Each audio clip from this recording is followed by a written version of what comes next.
This is not a podcast for comfort. It's a podcast for clarity. In a culture flooded with noise, dangerous narratives, and emotional uncertainty, this space exists to examine what actually matters and what actually works. Here we question power itself, belief systems, and the assumptions most people inherit without inspection. Most people accept instead of dissect. This podcast is about correcting that. Welcome. Bienvenue. Welcome. Marhaban. Bienvenidos to the Magnificent Ones podcast. Welcome back to the Magnificent Ones podcast. Today is different. Today is good. This is not an episode about strategy in the traditional sense. This is not an episode about business, performance, promotion ambition, or achievement. Today, we pause. Today, we step away from the machinery of the world. We step away from the noise, the schedules, the metrics, the obligations, the endless demands placed upon the modern man. Today, we speak of fathers not as an idea, not as a social category, not as a holiday card, but as a sacred office, as a burden, as a crown, as a duty that many men carry quietly, without ceremony, without applause, without the world ever fully understanding the cost. Father's Day is strange in that way. Mother's Day often arrives like a royal procession. It is remembered early, planned for, advertised, protected, elevated, and rightly so. Mothers deserve honor. Mothers deserve reverence. Mothers deserve a place of beauty in the public imagination. But Father's Day slips away quietly. Sometimes it's remembered the day of. Sometimes the world looks up from its distractions and says, almost suddenly, oh, yes, I guess it's Father's Day. And somewhere, a good father smiles anyway. He does not make a scene. He does not demand a parade. He does not throw his sacrifice back into the face of those he loves. He simply receives whatever he is given, even if it is small, even if it is late, even if it's imperfect, because the good father has learned a hard and holy discipline. He has learned how to love without keeping score. That does not mean he does not feel. That does not mean he does not notice. That does not mean his heart is made of stone. It means he has accepted a calling that requires him to be strong in a place where others are allowed to be fragile. It means he has accepted a duty where his pain is often private, his fear is often silent, and his exhaustion is often hidden beneath the simple sentence, I'm fine. How many times have we heard that phrase, I'm fine? But a father is not fine because life is easy. A father is fine because someone needs him to be. And that right there is the beginning of fatherhood. Not biology alone, not authority alone, not the ability to provide alone. Fatherhood begins when a man realizes that his life is no longer merely his own. When sleep becomes negotiable, when pride becomes negotiable, when the old self must be placed upon the altar so that something greater can live. A boy asks, what do I want? A man asks, what is required of me? But a father asks something even higher. A father asks, Who must I become so that those entrusted to me may live, grow, and stand? And that is why fatherhood is one of the highest callings given to a man, because it's not merely a role, it is a transformation. A man may become successful and stand still.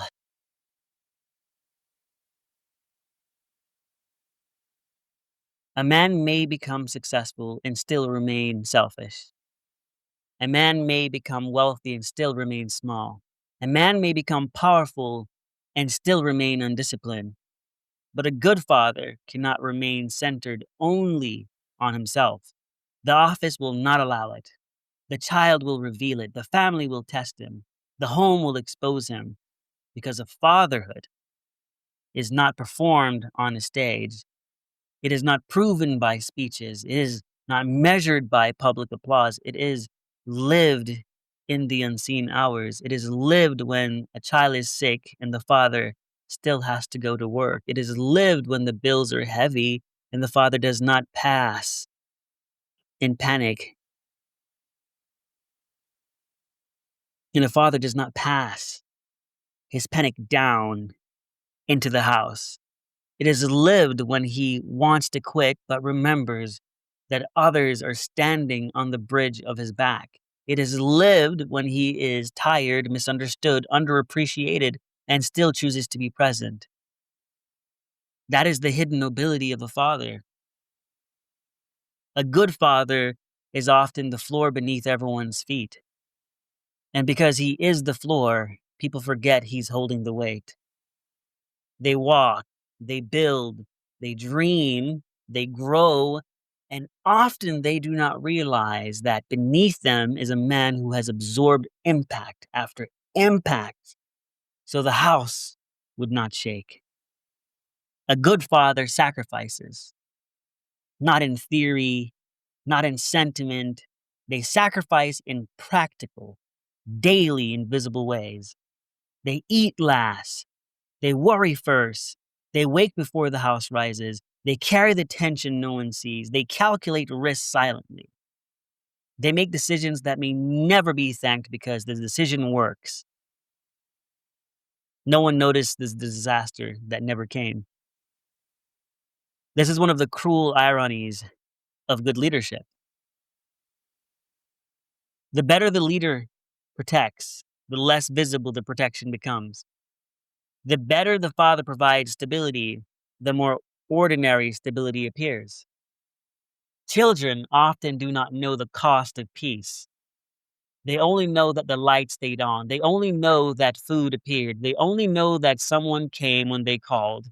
They only know that the world felt safe enough to them to be children. And that is the work. That is the sacred work.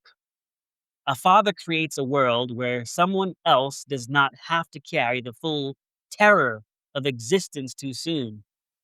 He stands between child and chaos. He stands between family and collapse. He stands between possibility and ruin. And if he is a good father, he does not use that position to dominate the weak. He uses it to serve. Because fatherhood, at its highest form, is servant leadership, not servant weakness, not passive surrender, not the abandonment of authority. True servant leadership is strength placed under discipline. It is a power governed by love. It is a authority purified by responsibility. It is the ability to command oneself before attempting to guide another.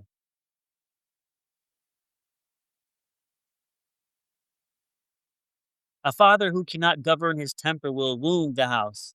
A father who cannot govern his appetite will destabilize the house. A father who cannot govern his ego will compete with the people he is called to protect. But a father who becomes disciplined becomes shelter. His presence becomes architecture. His word becomes a beam in the house. His consistency becomes a wall against despair. His example becomes a map. This is why fatherhood is not merely about what a man says. It is about what his life teaches when he is not explaining himself. Children study fathers before they understand them. They study how he enters the room.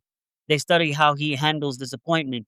They study they study whether he lies. They study whether he keeps his promises. They study how he treats their mother. They study whether his strength feels safe or dangerous. They study whether his silence is peace or punishment. They study whether his authority is rooted in love or insecurity. And long before a child can articulate it, they're asking a question with their whole nervous system. Can I trust this man? That is the weight of fatherhood, to be watched by souls that are still forming, to become whether one wants to or not. A child's first theology of strength, a child's first image of protection, a child's first understanding of justice, a child's first encounter with masculine love. And that is not a small thing. That is not casual. That is not something to reduce to jokes about neckties, grills, wallets, socks, and last minute cards. There's nothing wrong with those things. Give the father the gift. Give him the medal. Give him the phone call. Give him the embrace. But beneath the surface, understand what is being honored. You are not merely honoring a man, you're honoring the part of him that died so others could live. You're not honoring the dream he postponed, the sleep he surrendered, the fears he swallowed, the pride he buried, the hours he gave, the anger he mastered, the temptations he resisted, the younger version of himself he had to outgrow because every good father has a graveyard inside of him.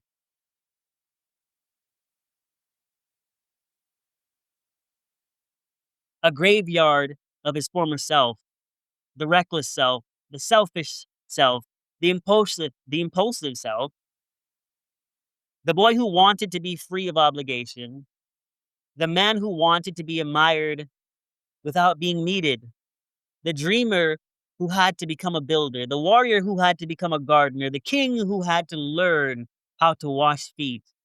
That is why fatherhood is a virtue in motion. Patience is no longer an abstract concept when a child calls to test your patience day after day. Humility is no longer poetic language when you must apologize to your child because you were wrong. Courage is no longer theoretical when the family is depending on you and you are afraid. Faith is no longer decorative when you have no guarantee, but you still step forward. Love is no longer a feeling when it becomes 1,000 acts of service repeated across years. The good father becomes a living argument against selfishness. He becomes proof that masculinity, at its best, is not brutality. It is not domination for its own sake. It is not emotional absence. It is not the refusal to feel. It is strength organized toward the good. It is the force placed in service of life. It is the sword that stays sheathed until protection is required. It is the hand that can work, correct, defend, build, bless, and hold. A father must be strong enough to protect the home, but tender enough that the home does not need protection from him. That is the balance. That is the art. That is the high discipline of fatherhood. And let us be honest, not every father has done this well. For some people, Father's Day is complicated. For some, it is grief. For some, it is absence. For some, it is a reminder of a man who left, or the man who stayed physically but vanished emotionally, or the man whose wounds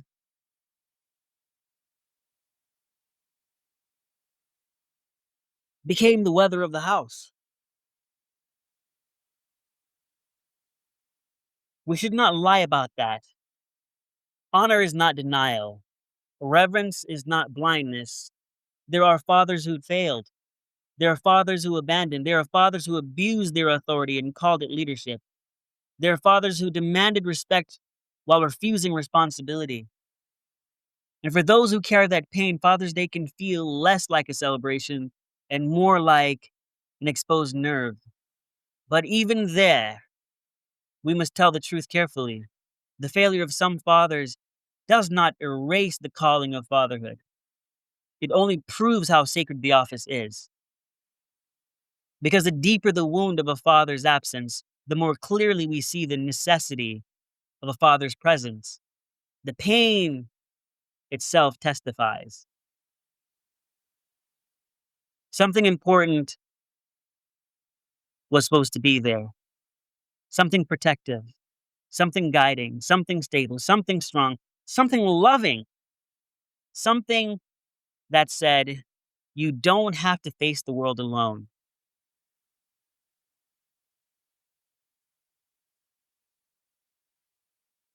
And so today, we do not worship men, we honor the calling.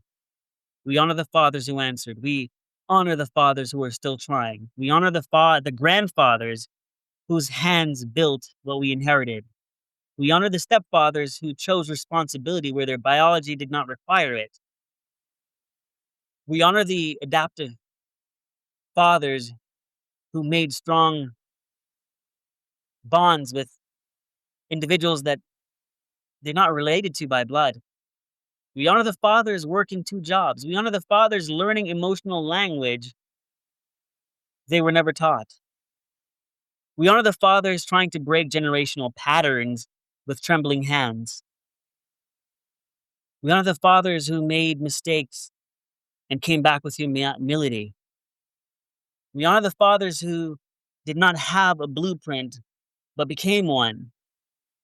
We honor the fathers who are lonely but still present. We honor the fathers who are exhausted but still gentle. We honor the fathers who are afraid but still faithful. And we honor the fathers who are no longer here but whose voices still live in the moral architecture of their children. A good father does not truly disappear. His body may leave the earth. His chair may sit empty. His tools may gather dust, but his voice may no longer come from the next room. But if he loved well, if he taught well, if he stood well, then a part of him remains. And the child's decision, in his son's restraint, in his daughter's standards, in the family's courage, in the quiet sentence someone hears internally when life becomes difficult. Stand up, tell the truth, protect your name, do not quit. Take responsibility and take care of your people. That is inheritance. Not merely money, not merely property. Inheritance is the invisible discipline passed from one's life to another. It is the father's hand remaining on the shoulder of the future. And this is why we must remember Father's Day before the day nearly is over. Not because fathers are fragile, not because good fathers require constant praise, but because honor is a part of the of moral order. A society that forgets fathers forgets structure. A society that mocks fathers eventually despises responsibility. A society that treats fatherhood as optional will eventually wonder why so many young people feel unanchored. Fatherhood matters, not as a slogan, as a civilization. The father is not the whole house, but he is one of its bearing walls. Remove him, mock him, diminish him, trivialize him, or reduce him to a wallet and a punchline, and something in the structure begins to crack. The culture may not admit it immediately, but the child knows, the family knows, the future knows. A good father is a public good lived privately. He may never be famous. He may never trend. He may never be invited onto stages. He may never receive flowers while he can smell them, but every day he rises and performs acts of civilization. He goes to work, he returns home, he fixes what is broken, he disciplines what is chaotic, he absorbs what is heavy, he teaches what is necessary, he protects what is vulnerable, he loves what has been entrusted to him. That, my friends, is nobility. Not the nobility of titles, not the nobility of bloodlines, the nobility of service, the nobility of duty, the nobility of a man who understands that honor is not what people call you. Honor is what you do when no one is watching and when everyone is depending on you. There's a kind of holiness to that, a kind of altar hidden in ordinary life. The lunch packed, the tire changed, the rent paid, the lesson taught, the late night prayer, the long drive, the hard conversation, the quiet forgiveness, the decision to remain, the decision to grow, the decision to become better, not because the world demanded it, but because your children deserved it. That is fatherhood. It is not glamorous. It is not always thanked. It is not always understood, but it is magnificent. And perhaps that is why this episode belongs here. Because magnificence is not always loud. Sometimes magnificent looks like a tired man sitting in his car for 3 minutes before he walks into the house, gathering himself so his family receives his love and not his frustration. Sometimes magnificent looks like a father apologizing first. Sometimes magnificent looks like a man turning down temptation because he refuses to fracture the trust of his home. Sometimes magnificent looks like a father teaching his son not to merely win, but how to be worthy. Sometimes magnificent looks like a father teaching his daughter that love should feel safe, steady, and honorable. Sometimes magnificence should look like a man carrying pressure with such discipline that everyone else is free to breathe. And no, it is not perfect. No father is. Perfection is not the standard. Faithfulness is, presence is, repentance is, growth is, and the willingness to keep becoming is. A good father is not a man who never falls short. A good father is a man who refuses to make peace with falling short. He studies his failures. He repairs what he damages. He listens when it is uncomfortable. He changes when pride tells him not to. He learns the names of his weaknesses so they do not become inheritance of his children. That is the father as servant leader, not the man who demands the room revolved around him, but the man who asks, how do I make this house stronger? Not the man who hides behind authority, but the man who becomes worthy of it. Not the man who confuses fear with respect, but the man whose children can honor him without feeling afraid of him.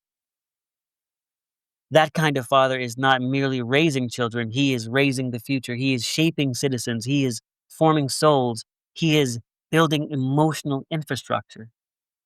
He is teaching by embodiment what schools cannot fully teach, what governments cannot manufacture, what money cannot replace.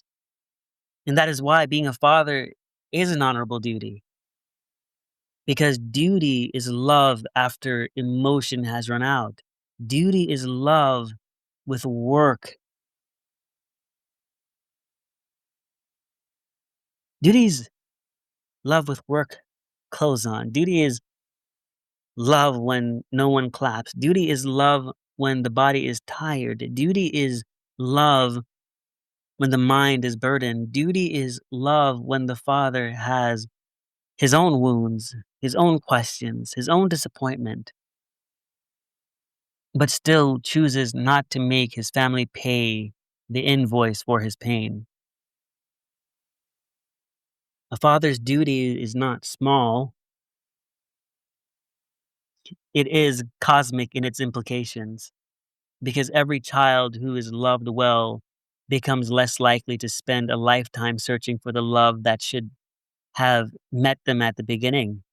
Every child protected well carries a different posture into the world.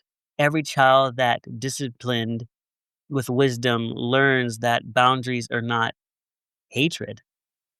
Every child blessed by the presence of a father receives an inner wealth that cannot fully be calculated. And every father who commits himself to this work participates in something larger than himself. He becomes part of the long human chain of men who stood watch, men who built homes, men who taught names, men who guarded doors, men who buried their fear in planted trees, men who may not have had the language of therapy, leadership, theory, or emotional intelligence, but who knew the ancient sentence, "My people must be cared for." The sentence built civilization. That sentence crossed oceans. That sentence worked fields. That sentence survived war. That sentence held families together through hunger, migration, death, humiliation, poverty, and uncertainty. My people must be cared for. That is the Father's creed. Not I must be seen, not I must be praised, not I must be comfortable, but my people must be cared for. And because of that, there are fathers who have lived heroic lives that history will never record. No statue, no biography, no documentary, no grand public tribute. Just the evidence left behind in the lives they stabilized. A child who made it, a family that endured, a wife who was not abandoned, a home that did not collapse, a son who learned discipline, a daughter who learned dignity, a name that remained clean, a table that kept being set. That is enough. Or perhaps more truthfully, that is everything. So today, to the fathers listening, this is for you. To the fathers who wonder whether anyone notices, they may not notice everything, but heaven sees, the future sees. Your children will understand more with time. And even if no one says it, with the fullest it deserves,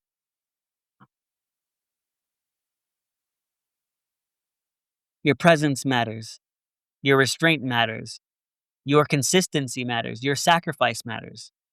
The quiet war you fight for your family matters. The parts of yourself you have surrendered for love matter. Do not let a forgetful culture convince you that your office is ordinary. It is not. Do not let exhaustion convince you that your labor is meaningless. It is not.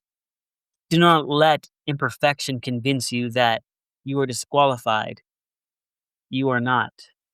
Rise again, bless again, lead again, repair again, love again, stand again, because fatherhood is not a one-day celebration.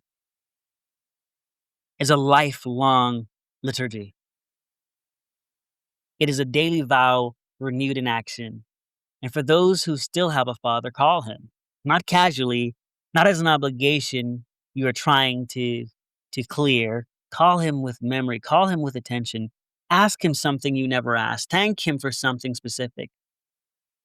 Not just Happy Father's Day. Tell him, I remember when you did this. Tell him, I understand more now. Tell him, I know it was not easy. Tell him, thank you for staying. Tell him, thank you for trying. Tell him, thank you for carrying what I could not see. Because fathers may not always ask for tenderness, but that does not mean they do not need it. And for those whose fathers are gone, speak his name, tell his story, cook the meal, play the song, visit the grave, hold the lesson, continue the good thing he began. The dead are honored when the living carry forward what was noble. And for those who never received the father they deserved, may this day not crush you. May it clarify what was missing without convincing you that you are unworthy. May you break what harmed you. May you become what you did not receive. May you allow honorable men, mentors, elders, brothers, pastors, teachers, coaches, grandfathers, uncles, and father figures to restore part of what absence tried to steal. And if you are a father now, may your pain become instruction, not inheritance. May the wound stop with you. May your children receive a cleaner love than the one you knew. That too is fatherhood. To stand at the end of a generational river and say, no further. The bitterness stops here. The abandonment stops here. The rage stops here. The silence stops here. The fear stops here with me. The line changes. That is power. That is virtue. That is servant leadership. That is the higher calling. Not because it is easy, but because it's worthy. So let the world remember, late if it must. Let the advertisements be smaller. Let the praises be quieter. Let the cards be bought at the last minute. A good father has never depended on the ceremony to validate his duty. But today, from this house, from this microphone, from this platform, let it be said clearly. The good father is not forgotten here. The honorable father is not invisible here. The sacrificial father is not ordinary here. The man who serves, protects, provides, corrects, teaches, repents, endures, and loves is worthy of honor. Not because he is flawless, but because he has accepted the burden of becoming necessary to others. And in a world addicted to self-expression, the father practices self-giving. In a world obsessed with being seen, the father often chooses to be useful. In a world that worships freedom without responsibility, the father binds himself to duty and discovers a deeper freedom on the other side. The freedom of purpose, the freedom of honor, the freedom of knowing that his life has weight because he's attached to love. That is the forgotten crown. It is not made of gold. It is made of sleepless nights.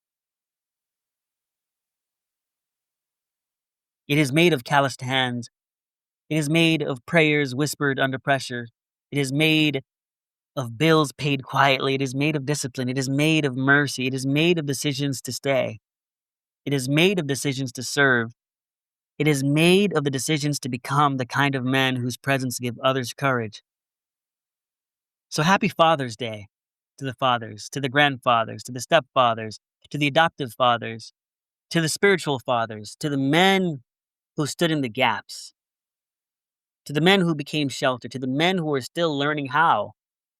May you be strengthened. May you be honored. May you be given will. May you be forgiven for where you fell short. May you be blessed where you stood firm. May your children rise and see you more clearly with time. May your house know peace. May your name be carried with dignity. May you never forget that fatherhood, rightly lived, is one of the most magnificent callings ever placed upon the soul of a man. This has been the Magnificent Ones podcast. And today, we remember the fathers, not perfectly, but sincerely, not loudly, but deeply. Not because the world told us to, but because honor demands it. Until next time. If this podcast challenged you, good. Clarity often does. The point here isn't consensus or reassurance. It's to leave you more precise than when you arrived. Keep what sharpens your thinking. Discard the rest. But don't confuse familiarity with truth. If this conversation mattered, follow the podcast and share it selectively with people who value depth and not noise. Until next time, stay disciplined with your thinking, selective with your attention, and honest about what you're really optimizing for.